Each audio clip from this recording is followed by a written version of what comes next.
I went into this not really knowing anything. It's not going to be for everybody. David Lowery films are not for everybody. This felt way more modern. It felt more in your face. It felt way more feminine. Even if you don't get it, even if you can't vocalize what really goes on between these two, you get it visually and narratively. Like, it's really hard to explain. This thing pulses, it moves, it gets scary, it gets intimate.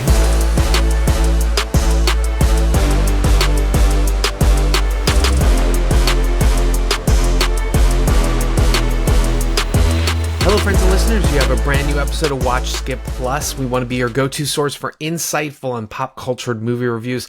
My name is Jose, also known as Cupcake, and I'm joined by my co-host, Mike, the WillDaBeast. Mike, how are you doing? Doing well. Man, I went to the movies 3 times this weekend. Yeah, that's kind of crazy. We had a movie in mind, and then my schedule kind of screwed things up a little bit. So then we pivoted to the second one. But I'm curious, what are the 3 that you actually saw? I just got back from seeing Super Mario Galaxy with the kids. How was that? They're fun. I mean, there's no movie there, but if you've played Nintendo, you're going to enjoy it. They're entertaining, and they're just eye candy, and it's fun to be in a... You know, we went at a 10:30 screening, so there was just like nothing but families and kids blabbing and laughing, and I like that. Sure. So we reviewed Super Mario Brothers actually on the podcast version of Watch Skip Plus versus YouTube. Would I like it? I ended up liking Super Mario Brothers. Would I like this one? Yeah, it's more of the same thing, honestly. Okay. Yeah, we finally got to it, and then I saw Michael. Yes, the very probably what's going to be the #1 movie this weekend, but it's also controversial. Directed by Antoine Fuqua. I think it's controversial because it's sort of coming out that, the movie looks at Michael Jackson. It looks at his origins of becoming a pop star, but apparently they had spent something close to $25 million reshooting the film, taking out the sexual abuse allegations, which I think if you do that, sure, it's a great movie musical, but don't we have a Michael Jackson bio musical to go to see that? Yeah. I don't know. What did you think about it? Fucking sucked. I hated it. Ouch. I fucking hated it. I thought it was awful, just contrived. I mean, cool if you like to go see a Michael Jackson impersonator. His nephew or whatever who played him is fine. And the recreations are cool, but the movie itself sucks. The film itself is some of the worst hokey bullshit. I mean, you got an actor like Coleman Domingo and you put him in a Dick Tracy villain makeup and have him talk like this. Michael, get over here. It's the worst acting you've ever heard in your life. I mean, Joe Jackson did. At any rate, we were going to review Michael. That did not happen. No. I love your imitation, by the way. But what did we settle on? What are we actually reviewing? Which, curiously enough, features a pop star main character. Yes. Well, A24 is really smart with the way that they counter-program, and this was the counter-programming to Michael. It's David Lowery's mother, Mary. Basically follows a pop star played by Anne Hathaway. Pretty much it's a two-hander with 2 people in a room for most of it, but we'll get into it. Yeah. So Mother Mary, this is directed, as you said, by David Lowery. Lowery pretty much, I think his early films kind of followed like crime kind of stuff. So there was Saint Nick and then Ain't Them Bodies Saints. And then he did 2016's Pete's Dragon, which is probably one of the best live action remakes of a Disney cartoon film. And I say that because it's almost a different story in some ways. Nobody really talks about it the way that they do, say, Aladdin or Beauty and the Beast or The Little Mermaid. And then he would do a ghost story, which I know you've talked about before. And then we actually reviewed The Green Knight from 2021 for Watch Skip Plus for the podcast. I thought it was beautiful visually and the way that Lowery really got into narrative storytelling, and I think that follows him here. But I think it was very overlong and just felt very like a long novel that didn't quite know where to go with it. It does have some fantasy elements to it, of course. He would also co-write a film called Pit Stop, as well as he had adapted The Yellowbirds, which he ultimately did not direct. But how do you feel about Lowery as a director? And then we'll move on to a couple more people. I like him as a director. However, I did not like Pit Stop, the one he wrote. That's one of my least favorite queer films I'd seen during Sundance. Not a good movie. But most of what he does, I really do enjoy. But he's very hit or miss. Like, you're either going to love or hate his movies, or you're just going to walk out confused and not knowing what the fuck you just watched or why you watched it.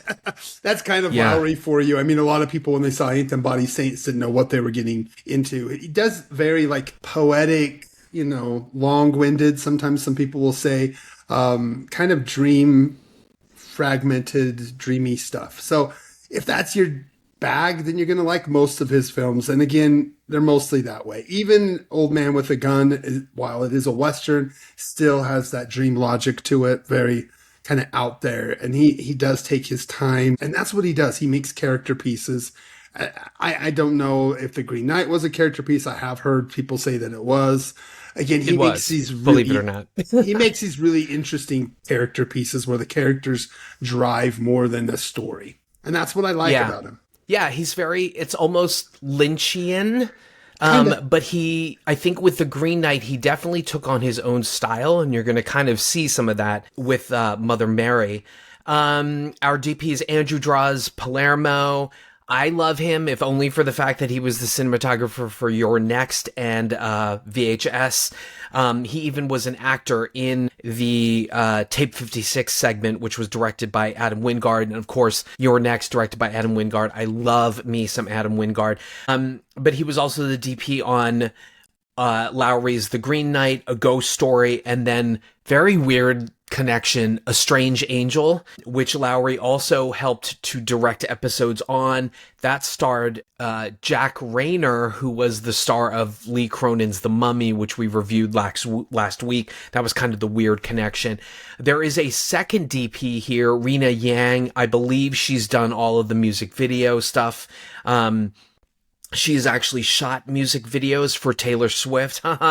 Taylor Swift, we'll kind of get to that. I think she's a little bit of an inspiration here, both visually, and she also shot the music videos for FKA Twigs, who crops up in this film in the cast, but she's also written some of the songs here along with our favorite Charlie XCX, and then a gentleman named Jack Antonoff, who is a big, music producer.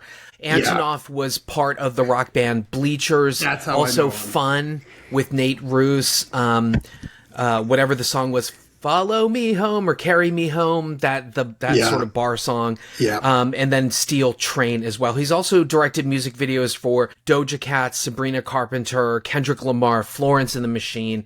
So he's kind of a big deal, actually. Yeah, he is. I knew the Bleachers, and he's worked a lot with Lorde and Taylor Swift. Bleachers was a fun little alt-rock band for a little while, like 15 years ago when they first came out. Yeah. Speaking of a big deal, folks, you are going to be part of what I'm calling the annual, because Anne Hathaway, who is the star here, is poised to have a big year. And again, I'm calling it the annual because she's in this one. Nolan's Odyssey is coming out. Devil Wears Prada Part 2. I think there's 6 coming out in the next... Are there? Jesus Christ. Months. Yeah, this was one of them. So I think she's got 5 other films. Yeah. So Anne Hathaway, we know her from, obviously, The Princess Diaries. They swear there's going to be a Princess Diaries 3.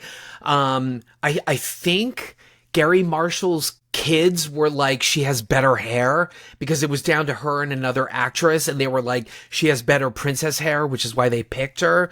I think she's done it all. She's been in another movie musical for which she won an Oscar for, Les Miserables. She played Fantine. Strangely, her mother played Fantine also in I I think, a touring company version of Les Mis. She gave up acting to then raise Anne and her, I think she has a brother. But Anne has done other family films, Ella Enchanted, Alice in Wonderland, but she's also done indies. So I'm looking at Rachel Getting Married. That's always known as like the, what do you call it? The drunk Anne Hathaway movie, but that was directed by Jonathan Demme. She got an Oscar nom for that as well.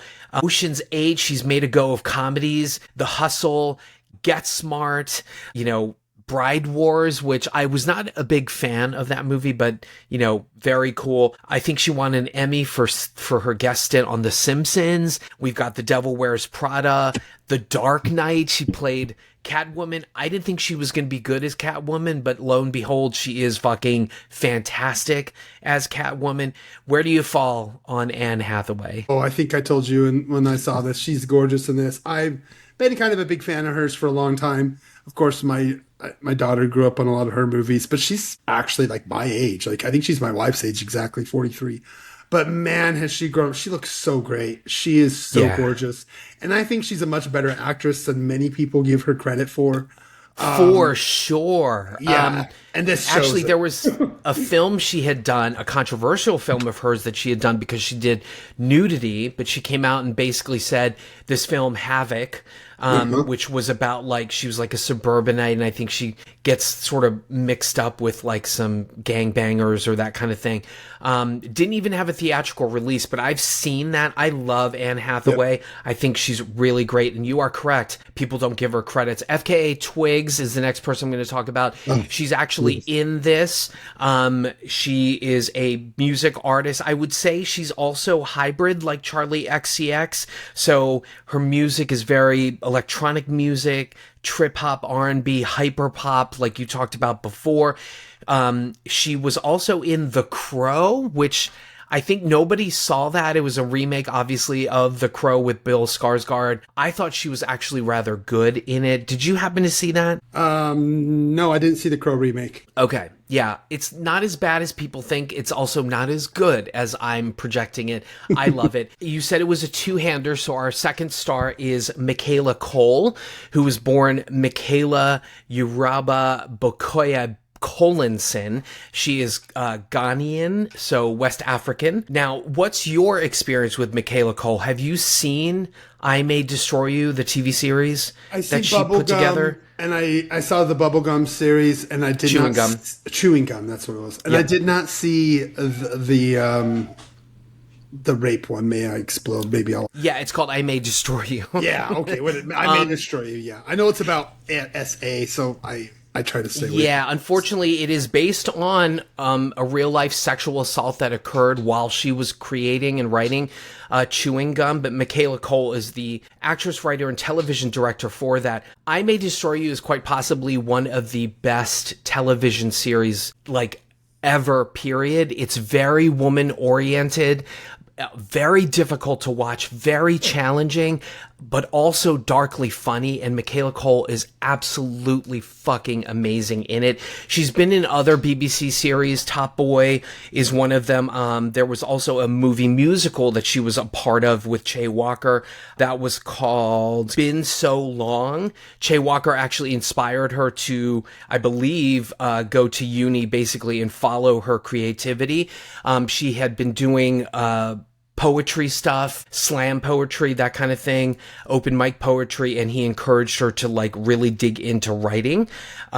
She's also released albums as a musician and a poet.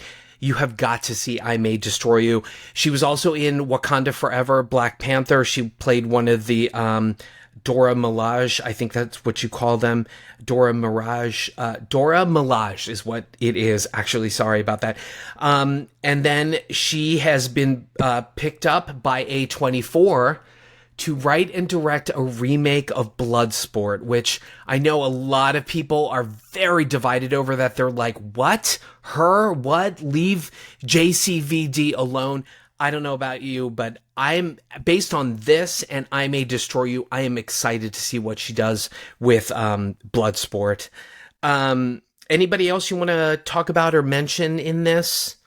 before we go on to spoilers? The only thing I want to mention before we move forward is if you look closely while you're watching this film, there are no male actors on screen. There are only 2 male dancers, are the only men on screen the entire film. So this definitely passes the Bechdel test. So I thought that was pretty cool. Yes, definitely. Also, I should mention Hunter Schafer is in this. Yep. Transgender performer. I think she's beyond that now and just wants to be known as she, basically. She was in Euphoria, Cuckoo, which we also reviewed for Watch Skip Plus. I love Hunter Schafer. I think she's gorgeous and wonderful and very talented. She was in the Hunger Games. What was it? I don't know. Song shit, Snakers, or whatever the fuck it was called. I don't know. But there's going to be another Hunger Games, and I think she's going to be in it. I know that Jennifer Lawrence and Josh Hutcherson, my boo, my dream man, my Kentucky future husband, are going to be in it. But yeah, so here we go. We're going to do spoiler-free thoughts. I'm going to start with you, Mike, first. But before we do that, let me read this log line. For Mother Mary from IMDb, it says, long-buried wounds rise to the surface when iconic pop star Mother Mary reunites with her estranged best friend and former costume designer Sam Anselm on the eve of her comeback performance. So starting with you, what did you think of David Lowery's Mother Mary? I went into this not really knowing anything. I haven't seen a trailer. I just knew that it was some kind of a musical, small, 2 or 3 main actors. So, and it's David Lowery, who, again, my Sundance connections, I've seen a couple of his films there, so I was excited. And little did I know I was going to be blown away. I loved this. Now, it's not going to be for everybody. David Lowery films are not for everybody. This is more like Ghost Story, but instead of being like more, like most of his films are more like Westerns, more like magic realism, folk tales, folklore type of stuff, Americana. Mm-hmm. Yeah. This felt way more modern. It felt more in your face. It felt way more feminine than anything he's ever made. Again, mostly all female cast. Really just this wonderful film. Like we said, we're not going to get into much spoilers here, but it is literally, for most of the movie, it's 2 people, like a pop star who basically is at the cusp of having her big comeback tour and needs the help of her old, and I'm guessing she was her stylist / muse. They were / costume designer. Yeah. Costume designer. Exactly. And kind of helped create the Mother Mary's, like niche is that she wears different types of halos in her performances. Of course, like Mother Mary. But what ends up happening is some wonderful dialogue, just some wonderful tension. The chemistry that these 2 had, they were a lot more than friends. That's all we're going to say from the connections that they had. This is definitely very queer coded. There very much is some feelings more so than just friendship here. But it is a beautiful, wonderful mix of performance art, dance, music, poetic, like diatribes. There's at points where Michaela Coel's dialogue is just so crisp and biting and beautiful. She kind of narrates it at times, and she really is like the star of this. But who stole it for me is that whole scene with FKA Twigs when the movie, like a minute or an hour into it, we kind of get away for flashbacks and stuff, and we get to FKA Twigs and a group of women. That sequence to me is so wonderfully choreographed, like a dance sequence. It is so cool and awesome and weird. And she is beautiful. I mean, if you love beautiful, artistic women on film, this is the movie for you. Wonderful, beautiful women just performing at the top of their caliber. And FKA Twigs, I can't say enough about her little scene. It's not little, it's a big scene. She blew me away in this. I mean, she's much more than just the person who turned in and kind of Me Too'd our guy Shia LaBeouf. She is a really amazing performance artist, and she's a really good actress. So yeah, I was blown away with everything about this. It doesn't really wrap up everything in a nice bow, but it does. We'll get more into that. I think some people walked out. In fact, I know the folks I was with walked out confused, but it made a lot of sense to me. It made a lot of sense to me in the end. I was like, okay, this is just metaphorical, symbolic, a lot to do about friendships and relationships and, how to move on beyond heartache and, feeling like you got stabbed in the back. Again, I can't say enough. I really did love this. I loved the music. I loved the look. I loved when it got weird. When it kind of, after an hour in, we go from just two people talking and just eating up this relationship through their dialogue to things kind of make a kind of paranormal switch changed in the last half hour that really worked for me. So this is a must watch for me, one of my favorite movies of the year. And I love shit like this. Yeah, you know what? I have to tell you, I also did not know what to expect. We talked about the fact that Anne Hathaway's character is supposed to be like this pop star, right? Almost immediately, it's very flashy. It's like, oh, she's like Lady Gaga meets Taylor Swift. And there's all of this like Michael Bay music video stuff going on. And then when you settle into the movie and it becomes this two-hander, it really is almost like a theatrical play, right? We have to catch up and figure out what is it that drove them apart. Why are they now here? Why is Michaela Coel so bitchy and like just queen cunt over, Anne Hathaway arriving or whatever? I'm glad that you mentioned the fact that this is kind of like an artistic analog or a metaphor for, like you said, how do you reconcile a personal wrong, a shared trauma between two very close friends, right? How do you do that and how do you move on from that? But what's amazing about Lowery's script and the way that he filmed this is he puts it into the pop culture context of like music and fashion.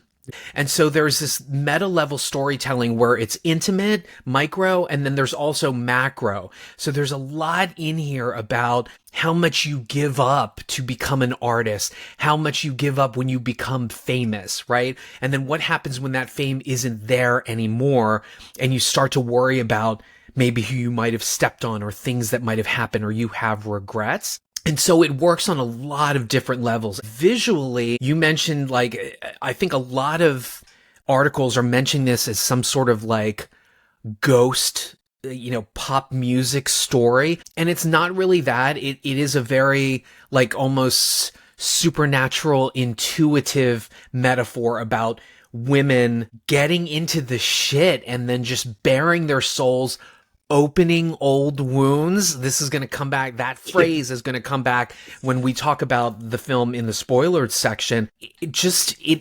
Everything seemed to work. And even if you don't get it, even if you can't vocalize what really goes on between these two, you get it visually and narratively. Like, it's really hard to explain. Like, I'm pretty sure I'm going to do terrible at explaining it in the spoilers section, but I got it and I felt it just from everything that happened. And that final image, I was like, that's what this is about. This is why we were here. This is what we were heading towards.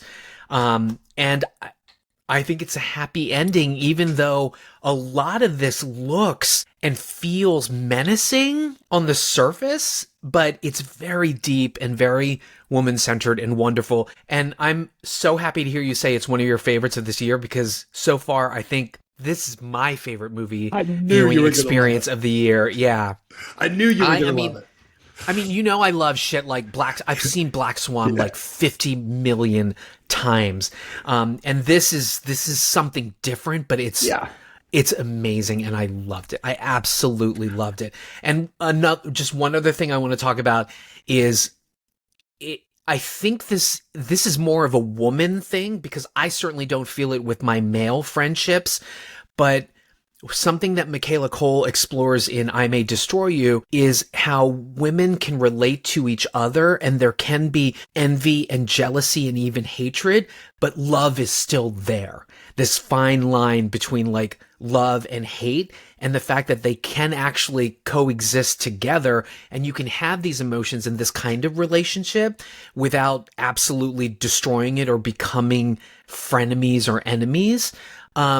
But I think that's a distinctly female thing. I don't think men have this in their relationship to each other. And with women, it's more of like an intuitive, a feeling, a supernatural thing that is innate in women and women's relationships to each other. And it's amazing that this comes from a man, because it just, I got it. I totally, like, as you will know, I'm in touch with my feminine side. Okay. And I got everything on every level here. So yeah, so far it's probably my favorite movie of the year, honestly. Like Dust Bunny last year, I was like, oh, thank you for releasing Dust Bunny, because it's my favorite of the year, you know? But yeah, I loved it. Total watch for me. Hard watch. Speaking of Dust Bunny, that just hit HBO, I think. So we need to start posting that again. Great movie. And this is a great film. And like Dust Bunny, I don't know if enough people are going to see it. This is counter-programming against Michael that A24 did throw out there, hoping to get... Because this is a weird movie. It's a hard sell. You're selling it off of, the comeback of Anne Hathaway. It's been a couple of years since she's been in anything. The last thing she was in was a made-for-Amazon... kind of cougar movie. Oh my God, the one where she goes after that hot boy that's going to play He-Man. Nicholas Galitzine, where she falls in love with a pop star. What is it with her and pop stars? I don't know. Yeah, that was the last thing she did. So it's good to have her back. And I tell you what, man, she looks good in this. She's buff. She's sexy. She gets naked. God. Oh my God.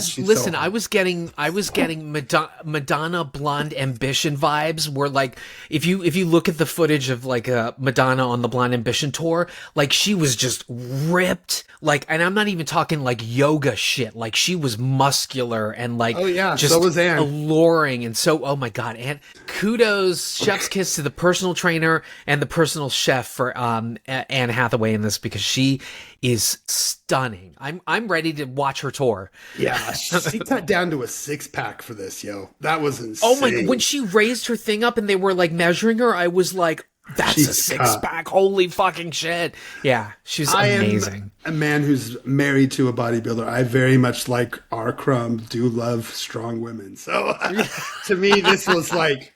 Oh my God, yeah. And you know what? I have to tell you, like, even the concert footage stuff, I was like, you can see it. Beautiful. It's very Taylor Swift. It's very like Eras Tour meets, Lady Gaga or whatever. Taylor Swift meets Madonna meets Gaga. That's what it was all. Yeah, for sure. Totally. But like this thing, it pulses, it moves, it gets scary, it gets intimate. Mm-hmm. It's so good. It's so good. And that electronic score is amazing. That like pumping. Oh my God, by Daniel Hart. I forgot to mention that. Yeah, it's really good. It's great, and the original music is great. This is very outside of the box for Lowery, who usually does very acousticy, woodsy, folky type stuff. So, but while it is very much what he does, weird kind of films about characters that are, I mean, this is very similar to Ghost Story. It's almost like they could be.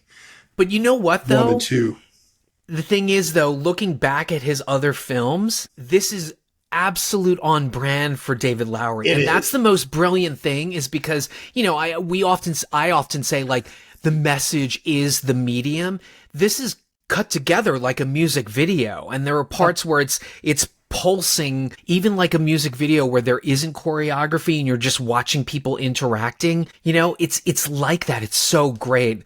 And when she does that dance scene, just Anne Hathaway, I was getting a little Dakota Suspiria vibes or whatever, but like she was, oh my God, blew me away. And Michaela Coel, they better get Oscar nominations for this. I know it's not a typical Oscar like film, but I want people to look at this when they think about Oscar season, because they're both fantastic. Well, it's got Indie Spirit winner all over it. I mean, for sure. This is going to be sweeping that awards. I would absolutely see this play. I can absolutely see them porting this to a Broadway play with special effects and stuff. It would be amazing. All right. Well, enough of us sort of jizzing over this film. We loved it. We loved it. I know. It was so good. I might actually go see it again, honestly. Yeah. It was that great. I need to see it with my daughter. Yeah, my daughter's a dancer, so I need to see it with her. And I think my wife will like it too, honestly, even though she's not really into that weird. Yes. It's just so feminine. It's just so strong. It's so important. It's a powerful message. There is a message there. So stay tuned. We are going to get into our spoilered next. So in a couple days, come back, and that's where the meat of this is going to be, isn't that? So thanks for watching. Definitely. Definitely. And if you love us, you will certainly love Podroll. our Podfathers, The Gentleman's Guide to Midnight Cinema and Not a Bomb, as well as the OGs, the Night of the Living podcast, and of course our YouTube brothers. And now for something a little bit different, the two Johns. Love John Horgan, always sharing our stuff, always talking about us, which is great. We love those guys. Wild Dream Twitch, which is the Wild Dream podcast YouTube streaming thing. They're still reviewing films. Those guys are a blast. They're so funny, Daniel and David. And of course, Death by DVD. And of course, our number one supporter fan club, the Raiders of the Podcast. We love those guys. I bet Tyler's going to love this one. Absolutely. Yeah, I bet he does for sure. This definitely has Tyler all over it. Backlook Cinema Podcast with Zoe, Caliber 9 from Outer Space, Feminine Critique, Talk Without Rhythm with Goro, and Mike, parting thoughts. Take your kids to the movies. I saw Mario Galaxy with a room full of, what is it, week 5? Still almost sold out. Bunch of kids and family just crazy laughing and having a good time. That is so much fun. As a parent, there's nothing I love better than to go to a Saturday or Sunday morning screening and just be there with a bunch of other parents and their kids. So much fun. And some of them are going into Michael too. I know that Brad took his son to see Michael, which I was like, really? That's kind of awesome that, a youngin wants to go see Michael Jackson, and the music's great. Yeah. At any rate, folks, as always, be kind, be open, be vulnerable. That's where the art is. And we will see you on the spoilered episode of Mother Mary. Thank you. Bye. Bye.